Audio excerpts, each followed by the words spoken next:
All right. So we're on page 157, and I'm going to read from the book. If anybody does still want to kind of get hold of these books, you can, because we have all the recordings previously. So you can catch up with that.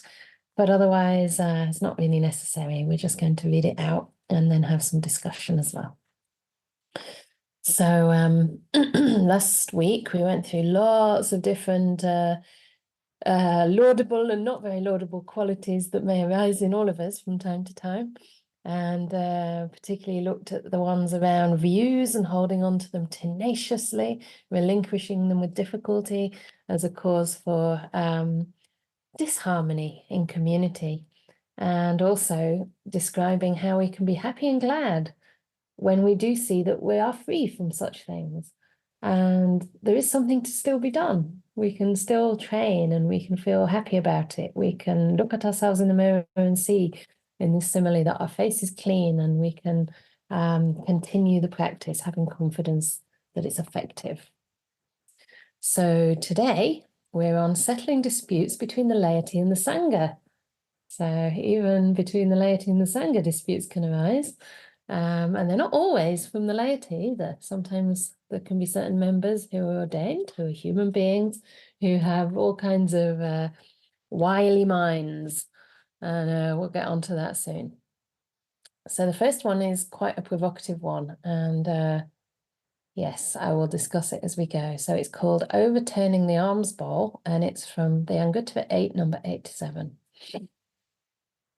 So normally I change the word monks to be the monastics or community, but in this case it's very much refers to the monastics because they're the only ones who have alms bowls. So I'll just say monastics there.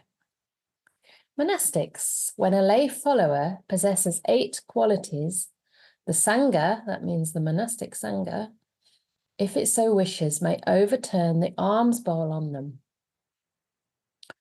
What 8 qualities? They try to prevent monastics from acquiring gains. Number 2, they try to bring harm to monastics. Number 3, they try to prevent monastics from residing nearby. Number 4, they insult and revile monks. I'm saying they here to make it gender neutral. Number 5, they divide monastics from each other. Number 6, they speak dispraise of the Buddha. Number 7, they speak dispraise of the Dhamma. And number 8, they speak dispraise of the Sangha. When a lay follower possesses these 8 qualities, the Sangha, if it so wishes, may overturn the alms bowl on them.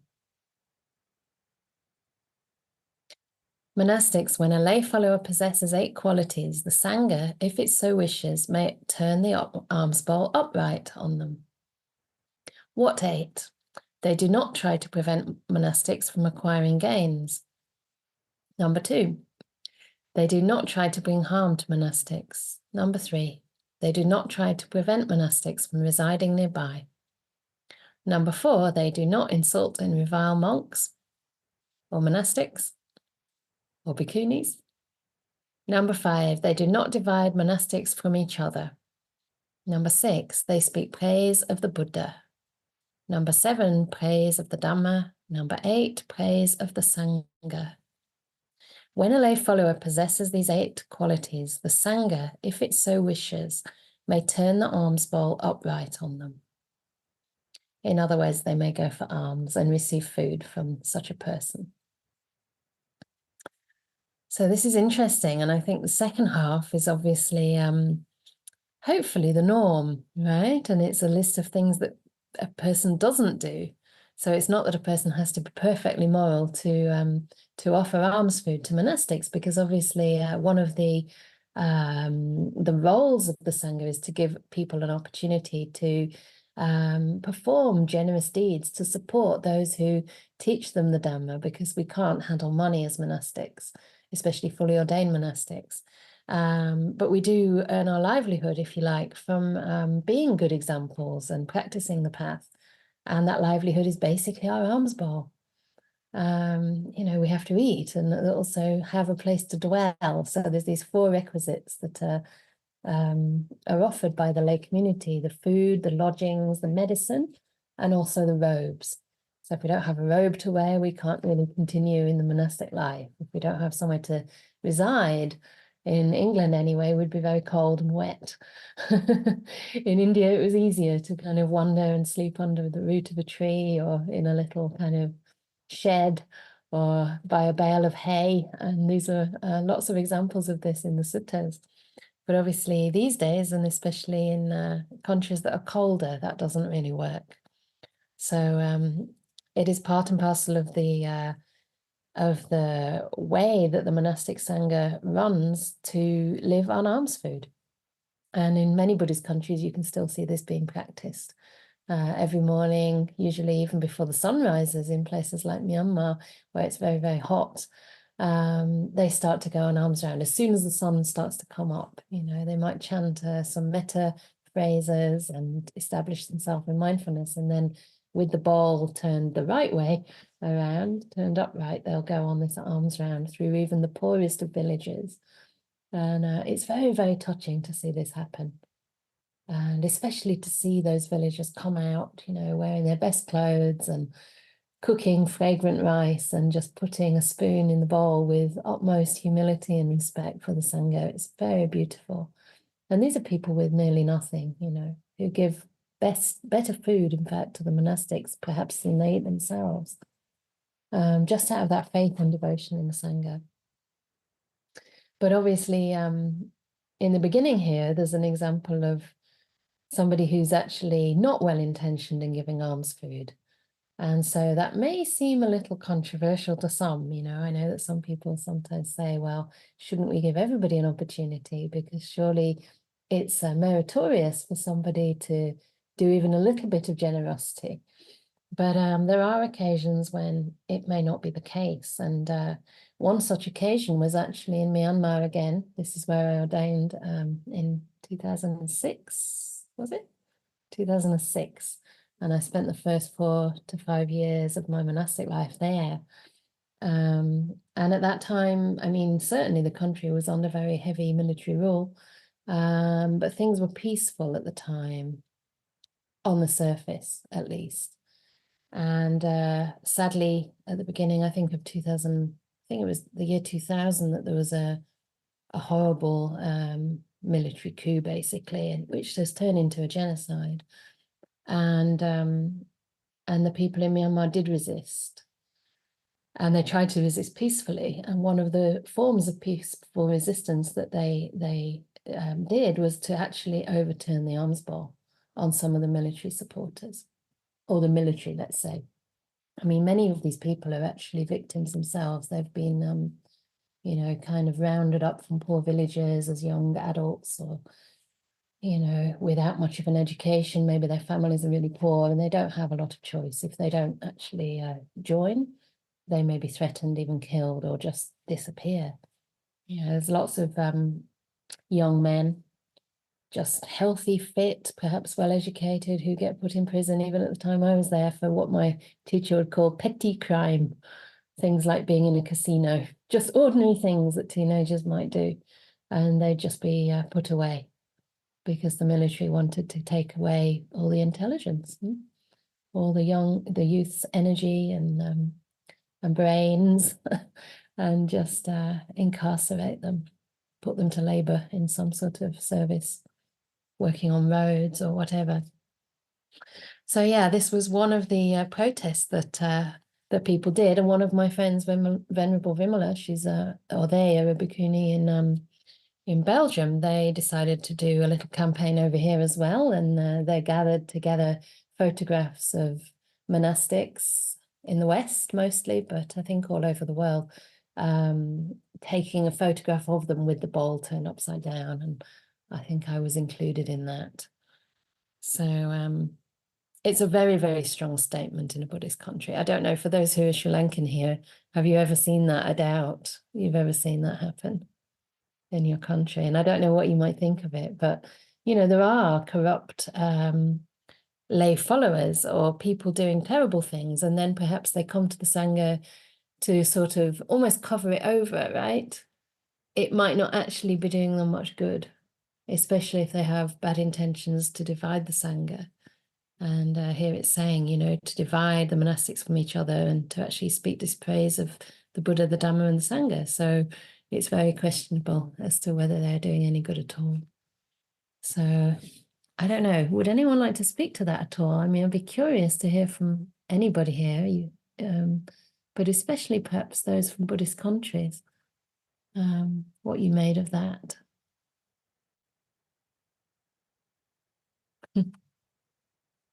Don't be shy. Okay, I'm coming to Susie.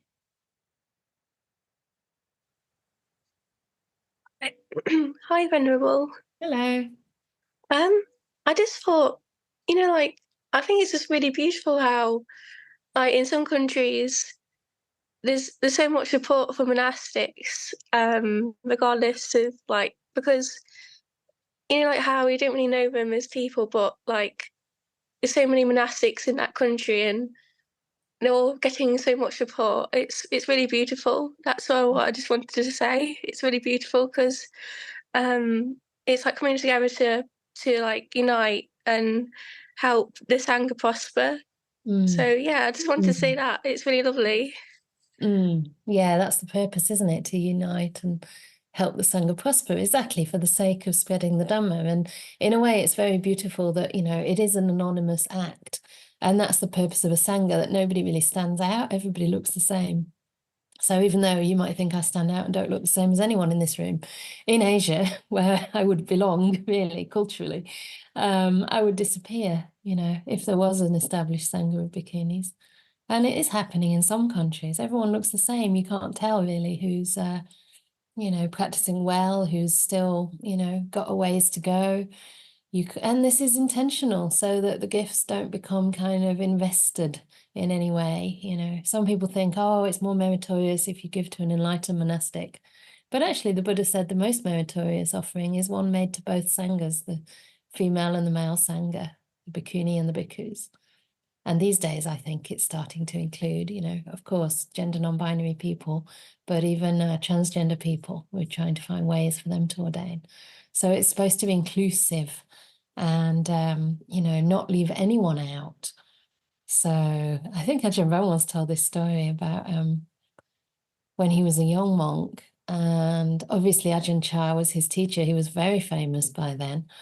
And one day, I think on a Pasata day or a special day of some kind, they came to the monastery with extra special food in a van, loads of it. And they got it all out. And then they asked, where's Ajahn Chah? And they said, oh, Ajahn Chah's not here today. And you know what they did? They put it all back and they drove away. And these poor young skinny Western monks, they were so devastated. Oh no, Ajahn Chah's not here now, they don't care for us. And this is really not the right intention, because it does kind of suppose that, we can tell where a person is on the path, and also that the giving is not entirely pure. I mean, it's beautiful to support people who practice well. And we'll see in the next little reading that it's sometimes not really praised or encouraged to support those who are not, living virtuous lives. They're not even real ascetics. I mean, some of the things that monastics do in some Buddhist countries are just quite shocking and actually should constitute them being disrobed. So they're actually not monastics anymore, because some of the things they've done are disrobing offenses, but they still walk around in the robes. And in this kind of case, you're not doing anyone any favors by supporting them. But generally speaking, the idea is that everybody has that potential to awaken. And everybody who's in robes has at least taken a very deep step of renunciation. So there's something there to respect. And that's one of the reasons we do refer to each other in the Sangha as venerable. It was interesting today because a local friend came, and she's been in Amaravati quite a lot, and there they call the nuns sister and the monks venerable. It's the word Bante, but it basically means venerable. So does the word Aya. They're both the same word, translated as venerable. And I said, oh, it's actually venerable. And she's not familiar with that, because of course it's kind of nice to think we're all brothers and sisters, which is wonderful. But actually, I tried to explain that it's not a person that's venerable, it's the act of renunciation that is something worthy of veneration. And to me, the time that I've used this the most is toward other monastics who are either my equals in terms of seniority or even junior to me. As soon as somebody gets into even a seminary, a novice monastic, in Perth anyway, we call them venerable. So even with Venerable Upeka, she's a friend, right? So yeah, I could call her, hey, bod, but I don't. I call her Venerable Upeka. Sometimes Ven U, but it's just something really beautiful because it reminds us of the renunciation that person took. So yeah, it's important to treat the sangha as a whole and to recognize that gifts given to both the bhikkhuni and bhikkhu sangha are the highest benefit and merit. Tamali. Oh, Can you hear me? can. Okay. Since you asked, Venerable, I thought I would just say I have actually never seen the that act Yeah. in Sri Lanka, at least from my side. But sometimes you do see, these politicians going in and on news, getting blessings, and then in the next minute you hear them, the way they act. And sometimes you do, like, maybe not a good thought, but you do wish sometimes the monastics took a bit of a strict stand and expressed that. Just wanted to share that. Yeah, thanks. Yeah, It's thanks. everything that comes up. It's also such an amazing way of expressing. There's no physically, it's such a strong statement expressed in a beautiful way, that Yeah. um, without using words or anything, you can actually say such a strong thing, which I find it's really amazing. Yeah, that's true, isn't it? It's in a way quite a non-violent statement as well. It's just a very simple gesture that, like you say, is quite powerful and very unexpected for somebody coming to offer alms. So yeah, I do think it's a monastic's duty to address wrongdoing, address, a lack of virtue in the supporters, because that's one of the things we're supposed to speak to supporters about, supposed to speak to the lay community about in general. Sila, Dana, Sila, Bhavana, isn't it? They're the three fundamentals. The first one is like generosity, and you're trying to give an opportunity for people to show that generosity, which can be done, in all sorts of ways. Many people here probably might not have often supported the Sangha, but you might have supported other charitable causes. And this is an act of generosity that supports your practice. It's a part of the virtue. It's starting to sort of see that your good, what is of benefit to you, is intimately connected and with the good of others. The two are no different, and it brings us out of that self-centered kind of narrow-mindedness that worries about me and mine. And then the virtue as a whole means acts of body and speech that do bring people together. So that's one of the reasons we're not supposed to get into politics, because that by its nature can be quite divisive, quite money oriented a lot of the time, power, money, control. So I don't think there's anything wrong around expressing principles, and if you want to say that's political or it puts you in one party or another, so be it. But, for me, it's very clear that the Buddha wanted an equitable society, as the next chapter sort of will discuss. But us to look out for the underdogs as well, to look out and care for those who have less, and to curb those tendencies of greed. So I do think it's very corrupting for the Sangha to be getting into politics. I mean, it's not just lay supporters in Sri Lanka. I think some Sangha members also actually get onto political parties, which is very different from, say, voting against Brexit, which to me is a moral thing. Well, I mean, that's my opinion. And I think that's for the greater good.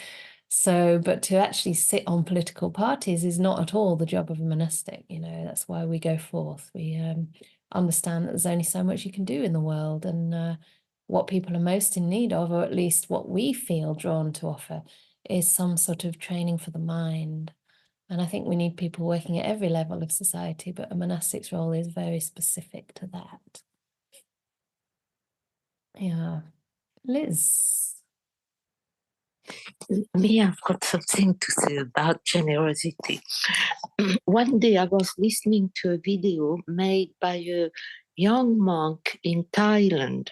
Yeah. And he was saying, he's American, and he was saying that before he became a monk, he used to put $1 in a jar before he started meditating. And at the end of the month, he would go to the bank and put everything together and so on and send it to a charity of some kind. And that made me think. I mean, I do give quite a lot of money, sometimes a bit too much, but never mind. I thought, it is this putting the money somewhere and thinking that will go and buy food or so. I do that, and I send it to World Food Program. They've got an app where you can send it's €4.90, and that buys 5 meals for whatever cause, Congo, Gaza, and so on and so forth. And I think it is such a lovely gesture. And he said, before meditating, that puts you in the mood to meditate. That's nice. And I thought that was absolutely lovely. And you sleep better as well when you're generous, when you've sent money to the Gambia or whatever. And you feel at peace with the world, don't you? Yeah, that's lovely. I mean, it's interesting that you mentioned sleeping well, because that's exactly what happens in the practice of metta. The practice of metta is said to create, the ability to sleep deeply, not to have bad dreams, and to wake up refreshed. And generosity is so close to that. We have to have generosity in order to give, in order to have metta, because metta is all about giving and sharing our lives, our life energy. So that's lovely. And even to improve that sort of thing, one of the things I'm going to be teaching on the New Year retreat in Sheffield is to reflect on our generosity at the beginning of the meditation, or to reflect on any quality that we can really respect in ourselves. It can be something that we've done, like give something directly to a certain group of people who are suffering or who need it, or, who you are inspired by, or whatever it is. But it could be so many things. It could be just, being kind to someone that you normally get irritated with, or just restraining yourself, or noticing that you're a little bit more patient today, or, you didn't take the extra chocolate at lunchtime. You can do whatever, reflect in whatever way that just brings that kind of gladness and strength and encouragement to the mind. And then the sila goes even further. So yeah, that's a really lovely reflection that you had. Good. So shall we continue? Shall we continue with the next one, or anything else to say on this? I guess it's a little bit out of most people's range of experience to have an almsbowl turned upside down on you. If that ever happens when you come here, then you know that you need to shape up your act. So just to finish off by saying, it's an extreme situation. I mean, I think all these 8 have to probably be in place, or a lot of them. And they're all quite extreme. But interesting, the one about insulting and reviling monastics. I mean, that can happen. That can actually happen. And I was wondering about that, whether you'd easily sort of refuse, or whether that would be a fairly small thing. But then I was speaking earlier with Chi, and she was saying that maybe part of this is that you don't over associate with people who just bring a lot of harm and create a lot of trouble, because that can be extremely exhausting. And also maybe encourage that unwise association. So although I probably wouldn't be turning my almsbowl on somebody, it may be the case I wouldn't particularly want to invite them to the monastery, say, if they'd shown rude and aggressive behavior to me before, because a monastery is a place where people want to be inspired, and people want to see, the lived example of harmony to the best of our ability, but certainly not bad behavior that's destructive and divisive. So That might be another way to overturn the almsbowl, is just not to receive a certain guest, right? Sometimes people do have to be asked to leave monasteries, and sometimes that can be the monastic themselves. So I would like to get onto that bit. I'll just go through the box because I think there's a funny comment there. Someone saying, then when I first read Overturn the Almsbowl, I imagined the monastics dumping a bowl of food on someone's head. That's That's really funny. Yeah, it could sound like that. And yeah, Kim also heard it that way. You know that story. I don't know if I should tell it. I've told it before, but there is a story about some bhikkhunis dumping a bowl of something else on someone's head, something very smelly, because they had done their business in a bucket.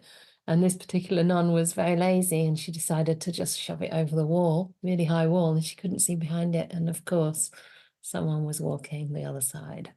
So there's actually a rule that says bikinis, if you put a bucket of on someone's head, this is an offense to be confessed.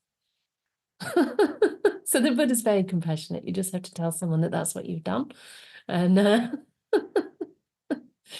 and hopefully you're told not to do it again. So okay, good. So I'll carry on. So the next one is about a loss of confidence, and this is in the monastics. And my caveat here will be, please don't expect monastics to be perfect.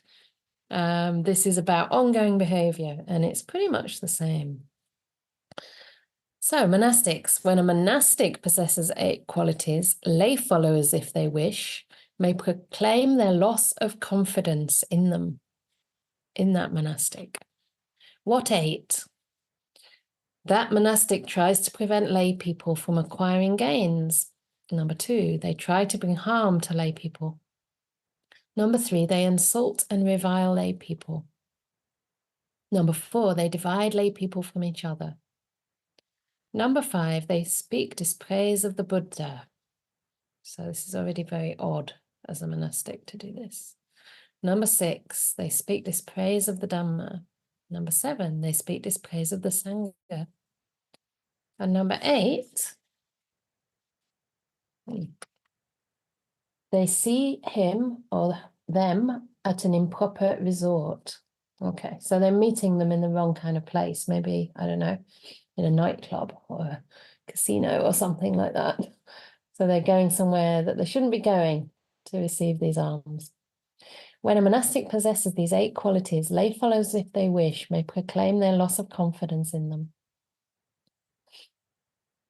Monastics, when a monastic possesses 8 qualities, lay followers, if they wish, may restore their confidence in them. That's nice, isn't it? It's not just you either have it or you don't, but it can be restored. What 8?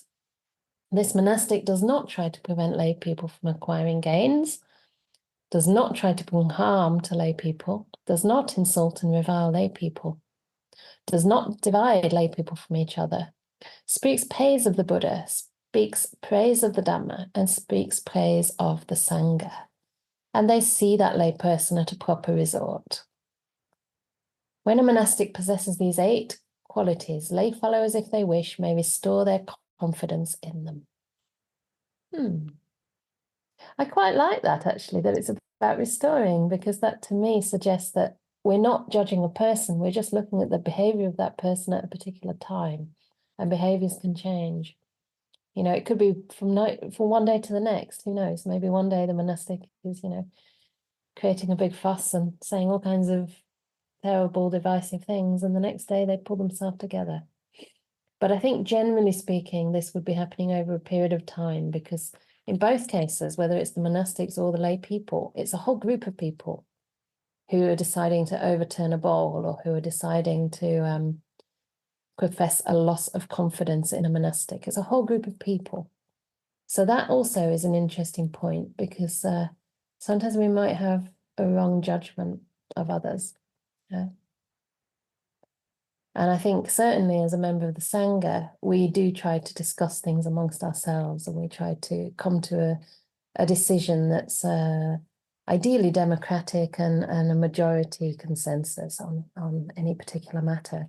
And it's encouraged in the Vinaya that if there isn't a consensus, maybe if there's, say, 22 bhikkhunis, imagine that, and there are 24 or so monks in Perth, so 22 bhikkhunis who agree, and then just one or two bhikkhunis who disagree with a particular decision. It's really good if those two who disagree can try and come on board, unless, of course, it's something ethical and it's something that's really fundamental to the holy life. And if one of those two happens to be the senior monastic, it's not necessary that they have to pull their, kind of have a louder voice, but ideally you would respect the ones with more wisdom, with more experience in any particular matter. So sometimes the democracy in a mature group of people happens almost intuitively. So although, for example, Ajahn Brahm might sometimes have an opinion that's not that popular, generally speaking, people will respect his perspective. But sometimes he gets outvoted on little things, like whether the monks should wear a shirt in the winter and things like that. So sometimes the sangha has the final say. And that's very beautiful too. And probably the same with lay followers, because you'll always get one or two that, decide that, a monastic is maybe not good enough to support, or maybe they have a personal issue with a monastic and they might believe that they're being rude when they're not, or, maybe they're sometimes right. But when a few people in a whole lay community decide that, then the monastic should really listen, they should be able to receive feedback and try to pull up their game, try to make reparation and abstain from a particular behavior, so that they can restore the faith of the laity again. It's very destructive actually when that happens, because sometimes, it's like any group, isn't it? One person behaves badly and then it's likely that you'll say, oh, bhikkhunis, they're terrible, or, or somebody from a minority group behaves badly. Oh, these type of people are like this, when it's actually just an individual. So we have to be very careful there. Are there any thoughts or questions on that? I'm kind of curious as to how many people here have had a lot of contact with monastics and these kind of dynamics. It's even if you haven't, I think it's interesting, because sometimes we can elevate people to almost superhuman states and project all kinds of things onto those in robes, especially probably the bhikkhu sangha, the male sangha.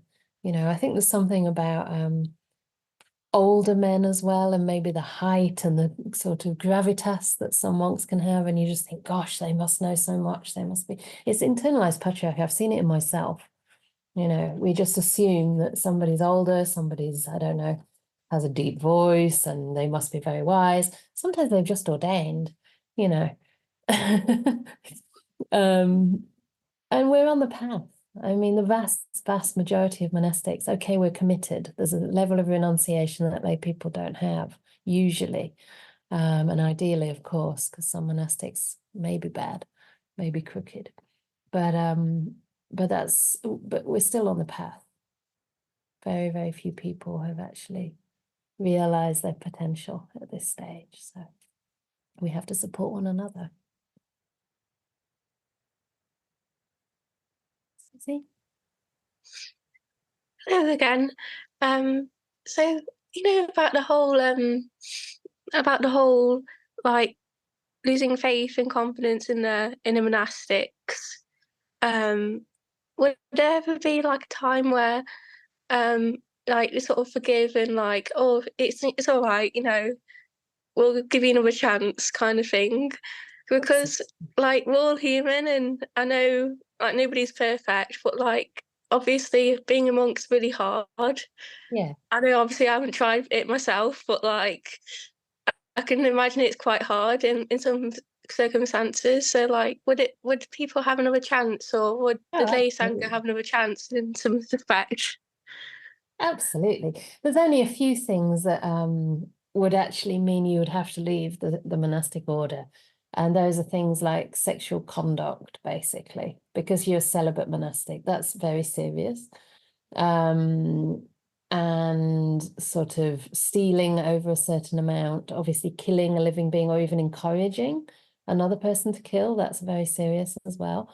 Creating a schism in the sangha, which is defined in this book actually earlier on. So it doesn't just mean kind of having a different opinion or being in a different branch or not being part of the Wat Pah Pong Sangha anymore. It kind of means having views that are contrary to the Buddha's teachings and being basically not really Buddhist at all. What else? There's a few things there. For bhikkhunis is a little bit more involved with the sexual misconduct, but again, you know, it's subject to study and interpretation, but it's kind of anything that would lead to a major loss of faith and that would be considered completely inappropriate for a monastic. The other categories that we have are usually based on just acknowledging the mistake, or sometimes forfeiting things that we've taken when we shouldn't have done. Little things, you know, like you've kept your allowables too long, or you've kept an extra robe, then you have to give it back. I just wanted to say Merry Christmas to everyone here. Thank you, Susie. So yeah, monastics are not expected to be perfect. I mean, otherwise there'd be no point ordaining, would there? If you were perfect already, I mean, would you need to ordain? No, probably not. So these are only extreme cases, and I think it has to be taken sort of quite literally here that it is referring to these particular things. But you know, there are cases when there might be anyone in a community, a monastic or a lay person, and there's so much division and divisiveness, you know, and it brings around so much disharmony that you really do have to ask them to leave. And after a while, it's not that they'd be asked to leave the sangha necessarily because it's not a disrobal offense, but they might get a bit of a reputation and they might find it hard to settle anywhere. And so, yeah, sometimes we have to know what kind of things can be repaired, what kind of things can be improved, and when there's something else going on, like maybe a personality disorder or some kind of trauma that's, you know, causing a person to act a certain way, or yeah, whatever else that might be best addressed professionally, and maybe the sangha is not the best place for that person at that time. It doesn't mean they can't have another go another time. So yeah, it's a very, very forgiving path. And I mean, forgiveness is the heart of all religion, isn't it? Even non-religion, I think forgiveness is, and forgiveness to ourselves, you know, because sometimes we can, I mean, there's been cases where, say, a monastic will leave because they feel so terrible about some minor offense, and no one can talk them out of it. I think Ajahn Brahm told me about somebody like that, and I actually heard it in a Q&A with him when he was a monastic in the, like, many years ago, decades ago. And he kept talking about remorse and regret and what to do. And Ajahn Brahm kept saying, well, you just, you know, tell the sangha, and then if the sangha say, okay, just do better next time, just accept that. You don't have to be punished, you know. This isn't the anagarika who ate the sandwich in the afternoon. This is a monk, because the anagarika who ate the sandwich also felt terrible and wanted a punishment. But yeah, this was like, you can get pedantic. And I've seen that especially in younger monastics, so much pedanticness around things which aren't even necessarily ethically wrong. And it can drive a person mad. And I think it's partly due to a fault-finding mind and maybe a lot of guilt, a lot of, you know, maybe also some trauma, I don't know, the way they've been conditioned to really find fault with themselves. And that's very sad, because it's almost as though we have to learn to forgive and move on in order to really succeed. And I think you're right, Susie, in that way, that it is hard and there is a lot of, you know, attention on you in a way. I mean, I try to project it away from me by kind of acting more relaxed, because I don't want people to kind of put me on a pedestal in any way. So yeah, if we don't find a way to be ourselves and to be honest and to be fallible, really, I think that's when it doesn't tend to work. If you come into monastic life to fix yourself, this delusion of a self, that's also not going to work, because there is no self, and it's not about fixing or making ourselves something different or better. It's about understanding, conditioning, and trying to move in a way that conditions us towards wholesome states. So, yeah. And then the practice can be very beautiful, very easeful in a way, because we can rejoice in the little steps we take. Yeah. Anything else? I wonder if you have anything, because I tend to look only at the screen. Nothing. Okay. All right, so we're going to get through a third paragraph today. Isn't this exciting? Sometimes we get only through about one. It just depends how chatty people feel.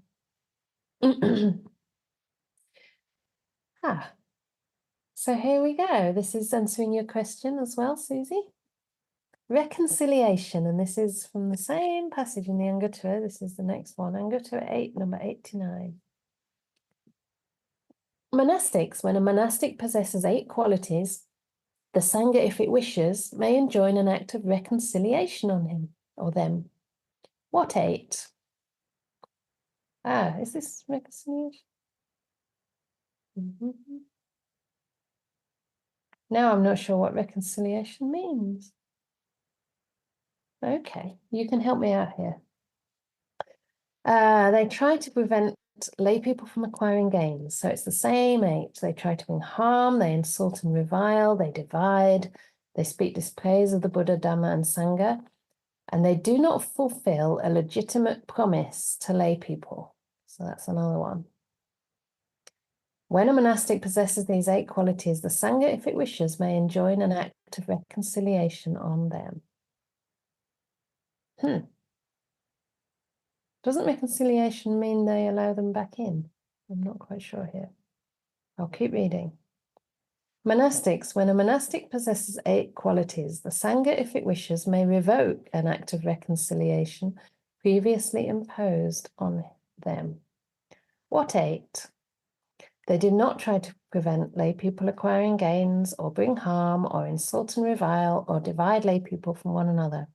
They speak praise of the Buddha, the Dhamma, and the Sangha, and fulfill a legitimate promise to lay people.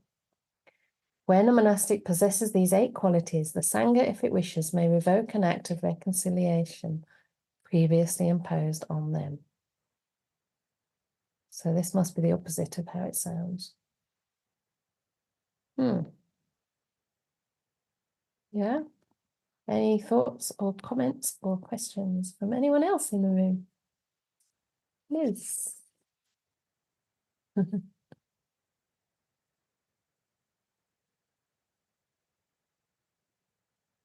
Liz? Someone sorry, Right. to work his way through the problem and reconciliate with the lay people. I think that's what it means. I might be wrong. Yeah. Okay. Yeah, that could be the case. So it's like a kind of process that they're undergoing. And once it's fulfilled, it's revoked. Yeah, that makes sense. Thank you. I think, yeah.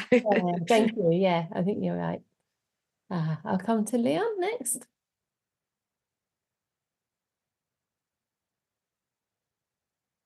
I'm not sure if I should be unmuting or one of the co-hosts is doing it. Can you unmute? I'll send you a message. I'm not sure. Still not? Okay, yes. There we are. Excellent. Thank you. Yes, thank you, Venerable. Hi. Yeah, hi. Long time no see. I just thank you. Yeah, I'm in a different time zone now. But I'm glad to be here. I've just been thinking a lot about how it seems like in the world, for many people, I think our idea of justice is usually tied to some idea of like punishment. Right. I think that a lot of times what I see, especially with a lot of conflicts going on in the world right now, is that people often feel that when something has been done that's wrong, there's a price that they have to extract from the wrongdoer. The person who did the wrong act has to be made to suffer to some amount in order to like gain, I don't know what, to gain some kind of restoration. Yeah. And I was just thinking a lot about how, as far as I can tell, in the entire Pali Canon, the Buddha never advocates for that. He never advocates for like extracting punishment from people. Even in the Angulimala Sutta, he encounters like the worst of the worst in human behavior, and he never says like this, you've done something wrong, now you must be punished for it. So it's just interesting for me to note that even when we're talking about monastics or lay people behaving badly and needing to be corrected, it never seems like the Buddha is telling us to extract a price from them. That's really what they've true. done.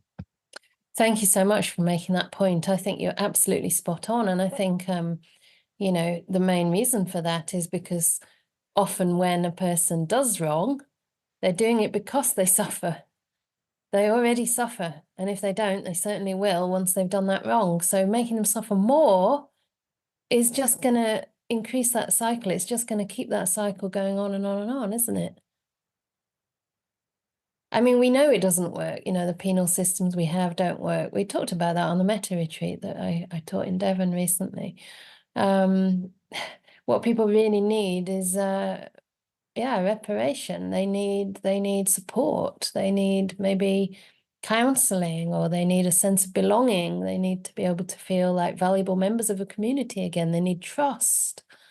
I mean, of course, there are cases where people might have to be restrained. They might have to be taken away from society for a while, but it should be with the intention to bring them back into society as good and members who can contribute in a meaningful way, not just to punish for the sake of punishment. But I think this is coming because, you know, human beings generally, unless we've worked on ourselves a lot, still have anger, still have hate, and hold on to a lot of resentment, you know. I mean, I've seen in myself sort of getting quite upset or getting kind of shocked by some of the behaviors you see in the world, you know. Oh, how can it happen? How could they do that? You know, of course, it doesn't go in my case to wanting to harm that person, but sometimes it comes up, you know, and we forget that, yeah, that person is the first victim actually of their own behavior. I mean, they're making terrible karma.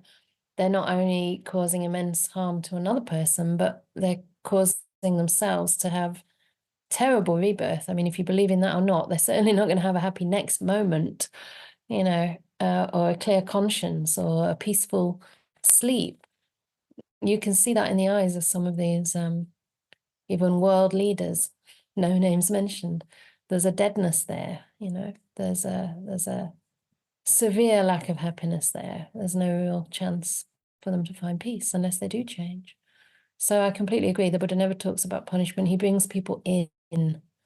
I mean, with the case of Angulimala that you mentioned, for people that don't know, this was a person who was kind of brainwashed, I think, by his own teacher, who he had a lot of respect and faith in. And that teacher was a rogue and told him to go out and kill 1,000 people and take the little finger and wear it around his neck. So he went out and killed like 999, as the fable goes. It means a lot of people, right? It might not be really literal. And he would wear them around his neck. And Anguli means like finger, Mala means necklace. So that's why he was called Angulimala. And so he was a murderer, mass murderer, or at least murders were things he'd done. And when he met the Buddha, he actually went out to meet the Buddha to kill him and make him the 100th person, the 100th victim of his terrible deeds. But instead, the Buddha went towards him. He knew what was happening, and he started using psychic powers to walk really, really fast, faster than Angulimala could keep up with him. So even though he looked as if he was walking normally, he was going really, really fast.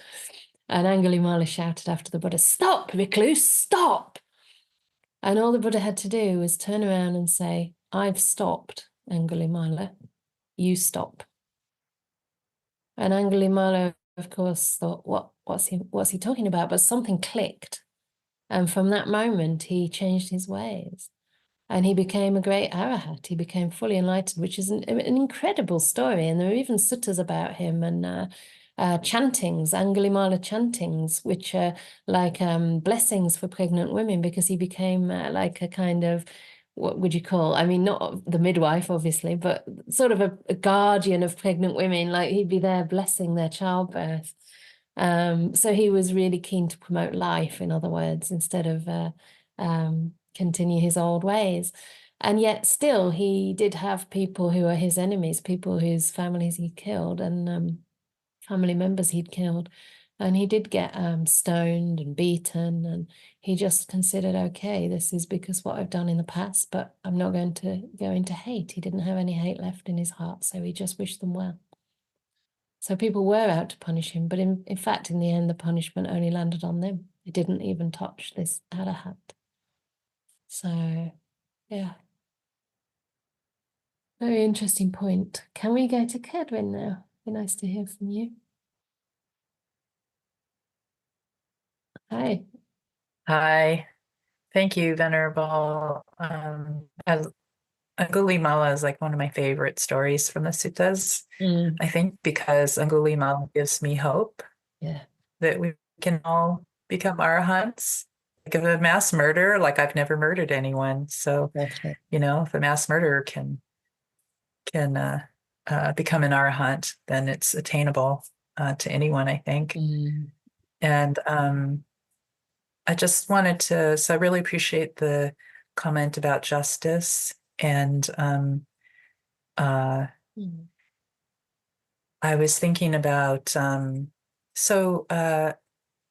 the retreat centers in the US, where some of the bhikkhunis teach, have, like they're very, very expensive to go to.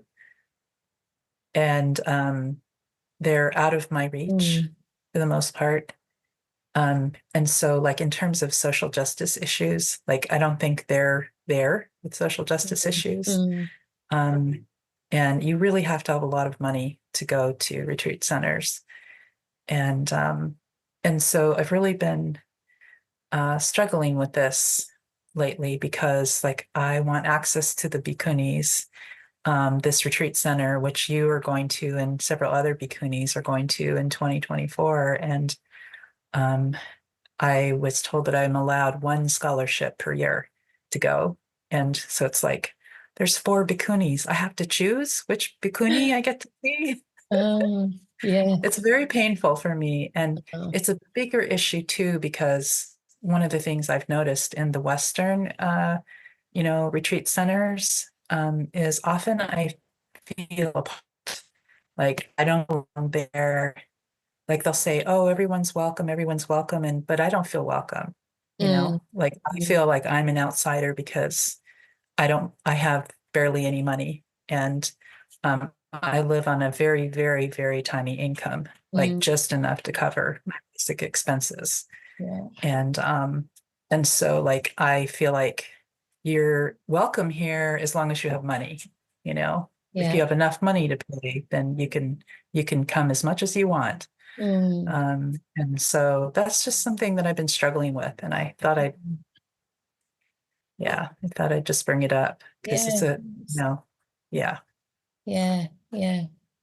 Yeah, I can understand that might feel very painful and exclusive. Yeah, I'm glad they're giving you one bursary.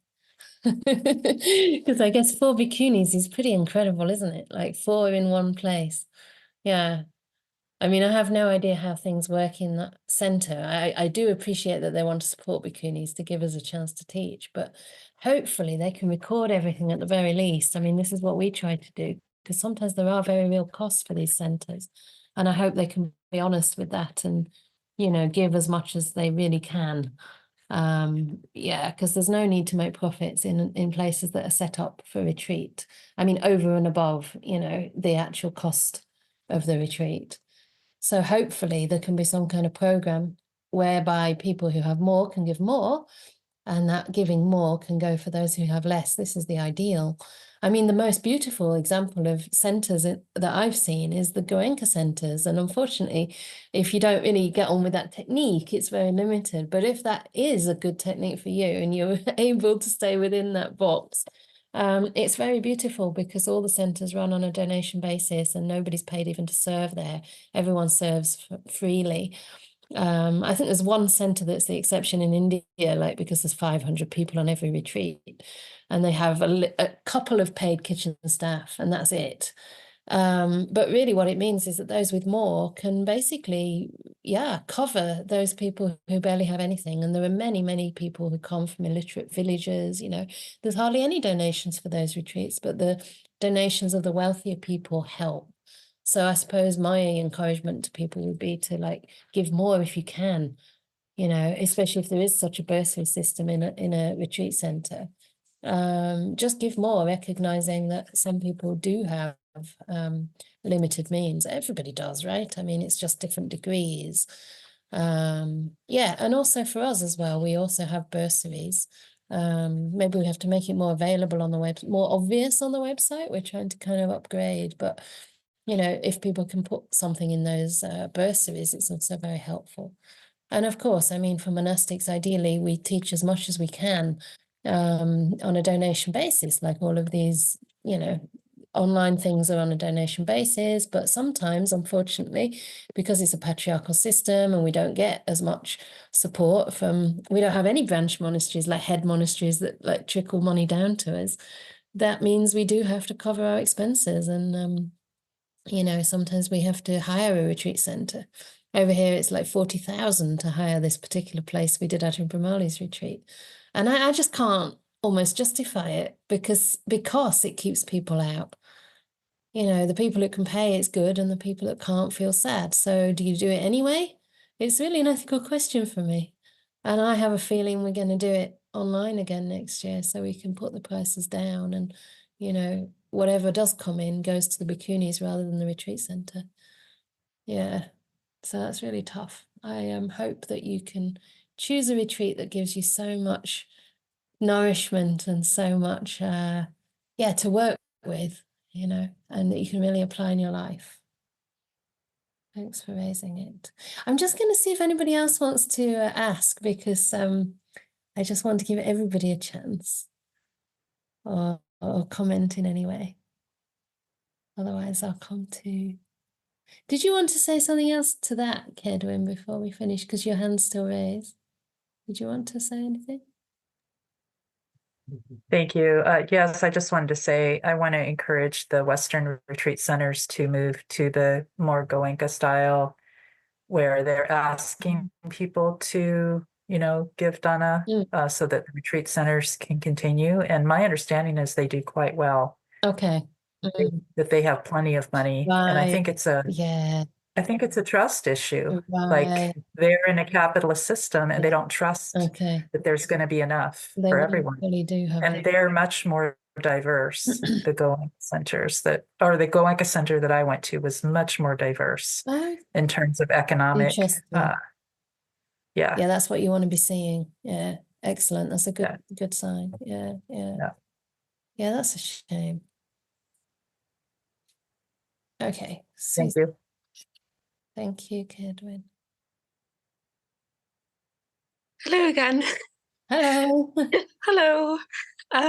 So like what came into my mind just recently was when you were talking about Angulimala. Angulimala.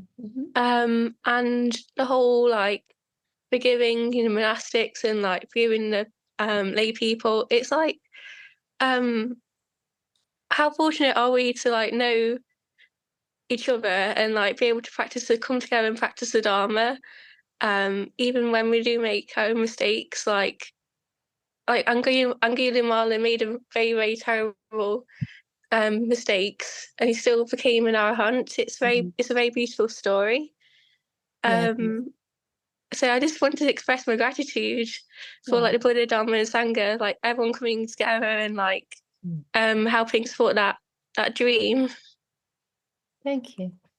Yeah, that's true. And it's an interesting one, isn't it? Because we can, take different lessons from that. One of them is that, gosh, if he can do this, then we can too. If the Buddha can forgive that, we can surely forgive ourselves for shouting at our mom or whatever we've done, But another thing to see it as is like, yes, you can rejoice in what you've not done, You don't have to only say, I've done great things today and therefore I can be happy. You can be happy because you've not done those things.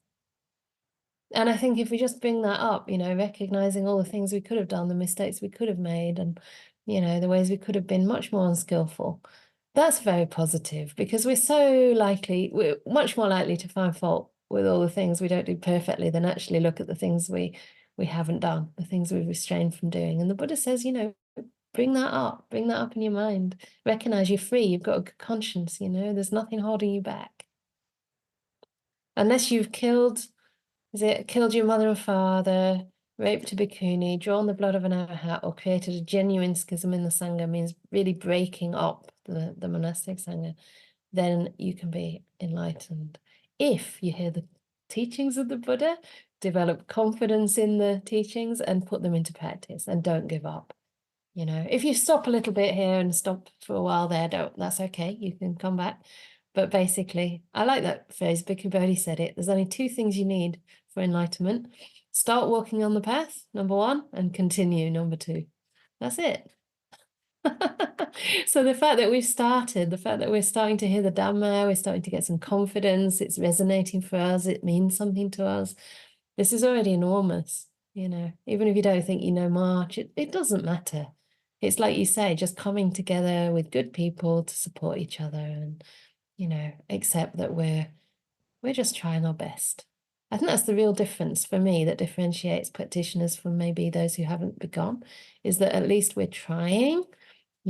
People that haven't begun on this Buddhist path are also usually trying, but I think the Buddhist path helps us to take responsibility for our suffering, to take more responsibility for our actions, for, our negativity, and start to learn not to blame things outside. So this is really a massive blessing, because, if you're blaming things outside, sometimes it might seem that it's things outside causing our suffering, and certainly we shouldn't abstain from trying to fix those things up. But eventually, it's happiness is an inside job. It just is. Happiness comes from things inside. It comes from qualities of the heart. It comes from happinesses that are more mind created than physical comfort. And this is not to say we don't need, obviously, safety, shelter, and all those basic requisites. That goes for monastics, that goes for everybody here. But yeah, if you have the teachings of the Buddha, you're doing really, really well. And even if you have a place to stay, enough food to eat, you're already probably in the top, 5% in this world. So try to make use of what you've got.